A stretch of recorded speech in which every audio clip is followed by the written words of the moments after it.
Stand at the base of a modern wind turbine, and you are looking up at a vertical structure that easily rivals a 50-story skyscraper. This towering pillar has to hoist a nacelle generator the size of a house, support continuously spinning blades, and absorb extreme gale force winds, all while remaining perfectly stable for up to 3 decades of operation. Building something this massive begins completely flat.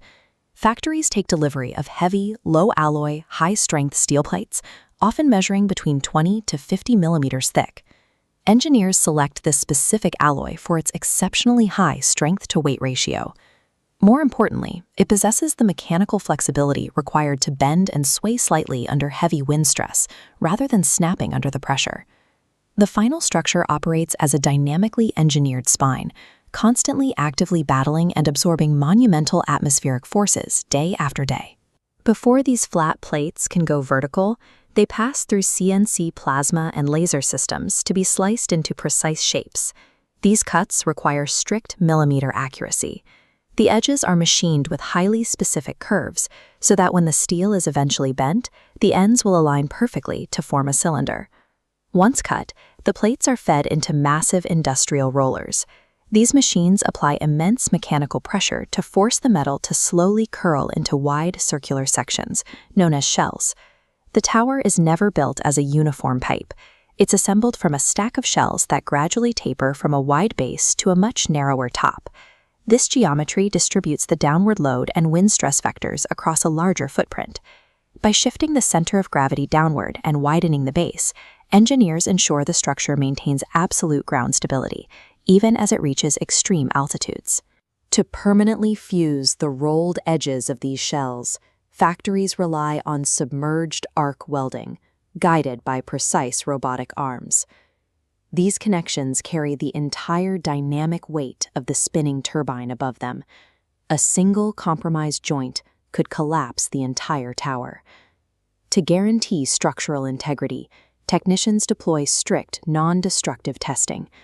They run ultrasonic sensors and X-ray scans straight through the steel joint, hunting for hidden stress fractures or tiny air pockets. Once the seam is cleared, engineers attach flanges to both ends of the cylinder. These are massive, incredibly thick circular steel rings, pre-drilled with bolt holes, so the separate shells can be locked together later. Securing microscopic perfection inside every single weld is the only way to prevent a catastrophic macroscopic collapse out in the field. While it looks like a smooth shell on the outside, the interior of the tower is packed with functional infrastructure.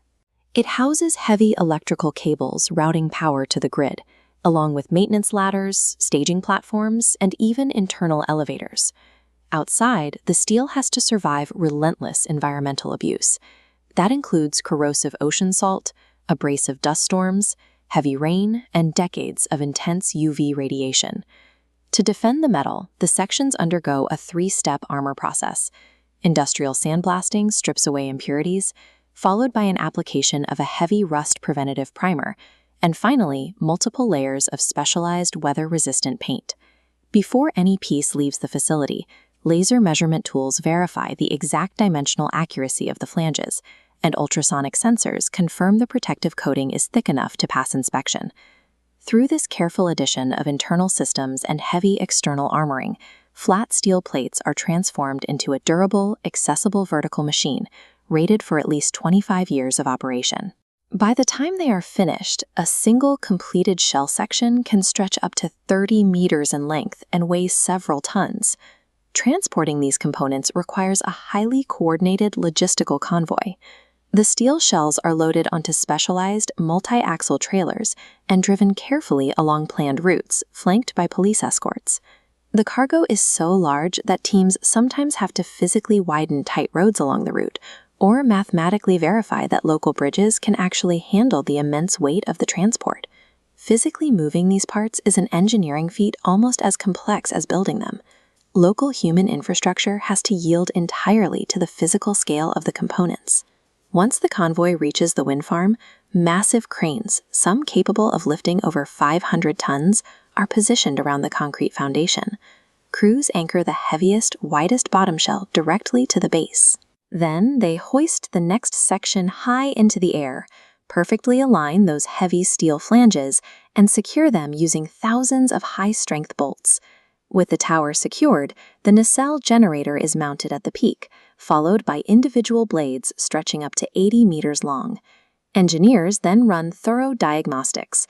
They verify the internal electrical routing and conduct low-speed rotation tests to ensure the aerodynamics and safety braking systems are functioning.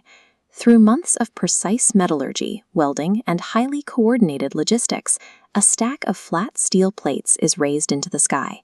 Because of that relentless engineering process, a single towering turbine can quietly harvest the wind to generate clean electricity for thousands of homes.